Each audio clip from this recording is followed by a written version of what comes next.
A white belt in your 40s. You can only train twice a week, but there is a way to still get better. If you started Jiu-Jitsu after 40, your training might look something like this. At the gym, someone the age of your own kid mount you. They attacked an armbar. You hold your arms tight and try to defend. But in the end, you still get tapped. 5 minutes of just getting smashed is over. Your partner immediately looks for the next round. You lean against the wall, trying to catch your breath, avoiding eye contact with people looking for a roll. On the way home, there's this strange feeling sitting in your chest. It's frustrating, but you feel helpless, and you start thinking, nothing is changing. Yes, this was my story. I started Jiu-Jitsu at 43, and I received my brown belt at 50. Now, looking back, there is something I wish someone had told me back then. Even training only twice a week, you can still improve. So today, I want to share something with my younger white belt self, something I wish I had known back then. Hello, this is Masa from The Rolling Dead. When I was a white belt, the hardest part wasn't losing. Of course, getting smashed for 5 minutes is physically exhausting. But the hardest part was something else. It was feeling like my spirit was slowly breaking. I was frustrated with myself because nothing seemed to change. The younger guys were getting better and better. People who started after me were getting their stripes, but me, I was still getting smashed in the same positions over and over again. Every round I tried to my best. I fought as hard as I could, but I didn't feel like I was improving at all. And somewhere in the back of my mind, there was always this thought, is this even worth continuing? And this feeling is actually the most dangerous thing for people training Jiu-Jitsu in their 40s. Because their frustration often leads to two problems. The first one is injury. You start thinking you need to do more. You try to train with the same intensity as the younger athletes. You push too hard, and eventually you get injured. Then you stay away from the mat for weeks. But there is another problem: comparison. You look at the younger guys, you look at people who started after you, and it feels like everyone else is improving faster. So you start avoiding rolls, you go to the gym less often, and before you realize it, you stop coming back. And once that happens, of course, there is no improvement. This is actually one of the most common ways people in their 40s stop progressing in Jiu-Jitsu. Now, looking back, I can say this very clearly. Back then, I was making a big mistake.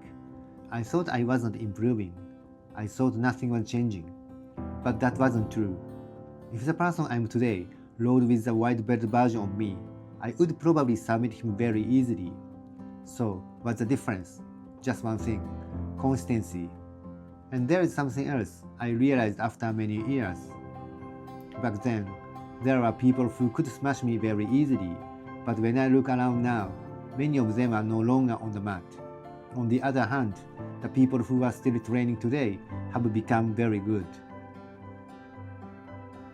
Improvement in Jiu-Jitsu is very hard to see. When I was a white belt, there were techniques I drilled over and over again, but could never make work. I gave up on some of them. I even forgot about them. But years later, now as a brown belt, sometimes those same techniques suddenly appear during a roll. Like last night, I arm dragged a bigger, younger guy and took his back, and I thought, wait, where did that come from? That was something I learned as a white belt. I had almost forgotten about it, but somehow, it was still there. The time I spent on the mat, even while getting smashed, the time was not wasted. It was slowly building up all along.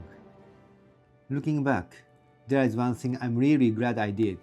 When I was a white belt, before going to training, I would decide just one thing to focus on that day.